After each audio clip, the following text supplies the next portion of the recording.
ఈరోజు దేవునితో మాట్లాడుతున్న మాట, నీవు దేవుని మాట సమ్మతించాలా. దేవుని మాట నువ్వు సమ్మతిస్తే దేవుని మాటలో ఉన్న ఆశీర్వాదం ఏంటో నువ్వు చూస్తావు. నువ్వు సమ్మతిస్తే ఎన్ని రకాల దీవులు ఉన్నాయో తెలుసా? ద్వితీయోపదేశకాండం 22వ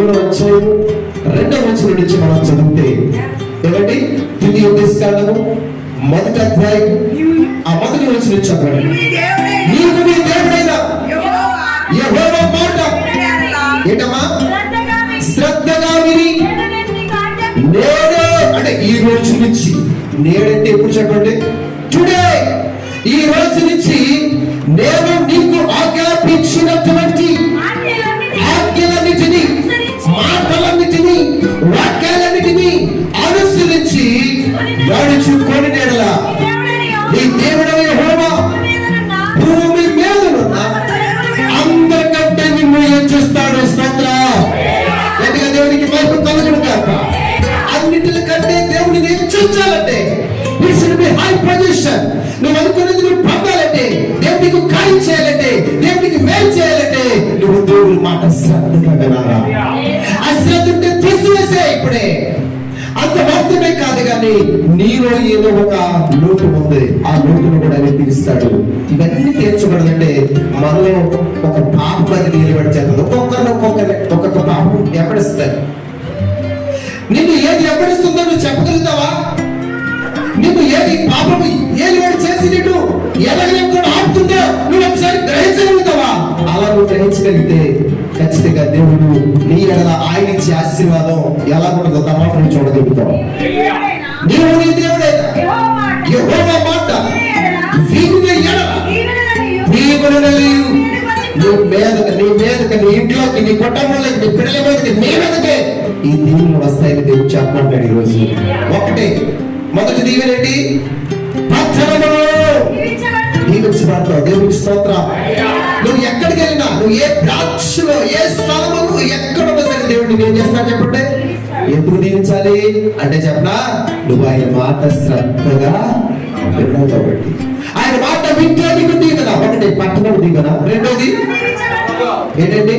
ఒకవేళ నీకు పొలం ఉంటే, వ్యవసాయం ఉంటే అందులో దీవించబడతావు. నీకు ఇచ్చిన బిడ్డలు దీవించబడుతుంది. మూడో దీవెన. నాలుగోది నీకు భూఫలాలు, ఎకరాలు చూడగలుగుతావు. నీకున్న స్థలాలు, నీకు కొంచెం స్థలం ఉంది, 2 సెంట్లు స్థలం ఉంటే ఒకటే పర్లేదు, దేవుడు దీవిస్తే అది కొన్ని కోట్ల రూపాయల ఆస్తిగా చేద్దాం చెప్పలేదు. నీ స్థలాన్ని దీవిస్తాడు. తర్వాత ఒకవేళ నీకు పశువులు ఉంటే, కోళ్ళు కానించి, గేదెలు కానించి, ఆవులు కానించి, గొడ్లు కానించి, మేకలు ఏదంటే ఉంటే దేవుడు నిన్ను దీవించబోతున్నాడు ఆయన మాట వింటే. హల్లెలూయా. 5 దీవెనలు. తర్వాత ఒకవేళ నీకు పల్లెటూరులో ఉంటూ దుక్కుడెందులుంటే దుక్కుడెందులు దీవిస్తానంటాడు ఆయన. ఒకవేళ గొర్రెలు మేకలు ఉంటే అట్లీ కూడా దీవిస్తానంటాడు. నీ వంటగదిని దీవిస్తానంటాడు. నీ పిండి పిసుకు తొట్టాడుగా వంటగది, నీ వంటగది అన్ని సమృద్ధిగా దేవుడికి ఇచ్చి నేను దీవించును గాక. తర్వాత 9వ దీవెన, నువ్వు ఇంట్లో వచ్చినప్పుడు దీవించబడతావు, ఇంట్లో నుంచి బయటికి వెళ్ళినప్పుడు దీవించబడతావు. నీ మీద శత్రువులు, ఒకవేళ నిన్ను శత్రువులు నీ మీద ఒక దారంటే వస్తే నువ్వు దేవుడి మాట వింటావు కాబట్టి 7 దారెట్టి పారిపోయే దేవుడు చెప్తాడు. దేవుడు నువ్వు ప్రతి రకాల దీవులు నీకు ఉండాలంటే ఏం చేయాలి చెప్పండి? ఆయన మాట వినాలి. Hearing to word of God, listening to God. ఆయన మాటలు వినగలిగితే ఎలా వినాలంటే శ్రద్ధగా వినాలి, సమ్మతించి వినాలి.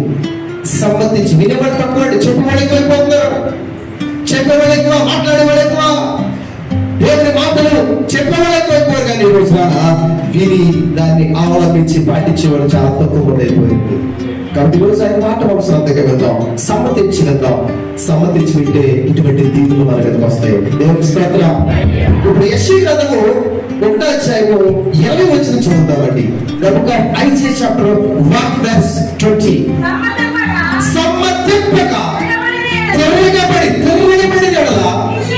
నిశ్చయముగా నీవు ఖడ్గము పాలుగుదురు. చూసారా? సమ్మతించి శ్రద్ధగా ఆయన మాట వింటేనేమో దీవులిస్తా ఉన్నాడు. ఒకవేళ నువ్వు సమ్మతింపగా, నువ్వు సరైన మాట వెనక తిరగబాటు చేసి నీ ఇష్టానుసారంగా నువ్వు కానీ నడవగలిగి నీ ఇష్టానుసారమైన చింతనలో పడితే